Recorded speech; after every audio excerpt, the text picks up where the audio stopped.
morning guys. So, ito nga pala yung kaganapan sa araw na to. Abala nga kami dito sa pagde-decorate dahil birthday ng pinsan ko.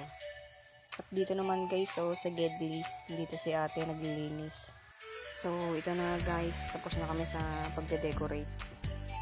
At dito naman guys, pupunta pala kami sa palengke para bumili ng kakailanganin namin sa pagluluto.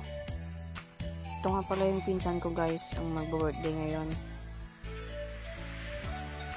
So, tara guys, samahan nyo kami.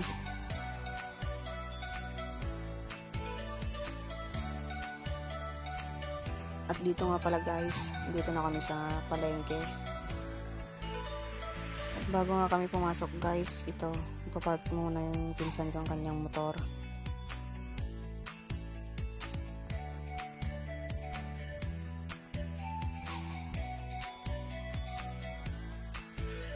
Dito nga guys ay papasok na kami sa loob.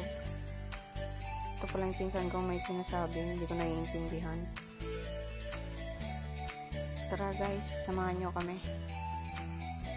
At ang una nga namin pinuntahan guys ay ang bilihan ng hotdog. At dito naman guys ay bibili kami ng macaroni.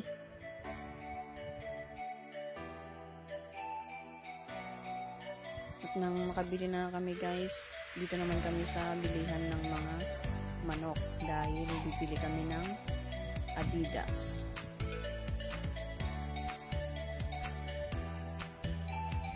At dito nga guys ay nakakita na kami ng pagbibilhan namin ng Adidas. At bibili pa pala kami dito ng 1 kilong manok.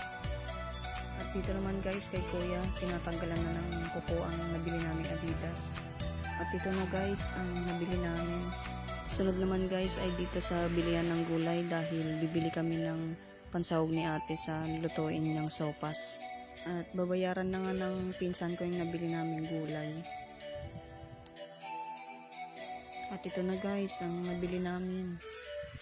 At pagtapos nga namin makabili ng gulay guys, to lumabas na kami. At dito nga pala guys ay nakalimutan ng pinsan ko yung pagbili ng 1.5. Kaya bumili muna sila dito guys sa kabila. At ito na nga guys, nakabili na sila. At dito nga guys ay pauwi na kami sa bahay.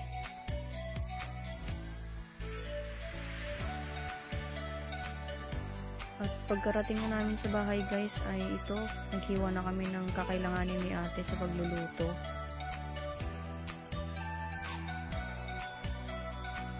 Dito nga pala guys ay luto ng spaghetti. At ito naman guys ang ginagawa nilang coffee jelly.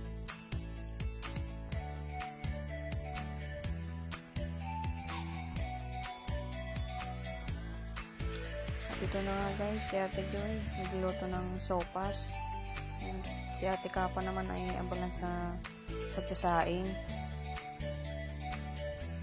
A few moments later. At dito nga guys ay natapos na kami sa pagluluto. Ito na nga lahat ang handa ng pinsan ko. Ayan. Oh, sarap naman yan. Dito ko na nga rin tatapusin ang video guys. Susunod ulit. Bye bye!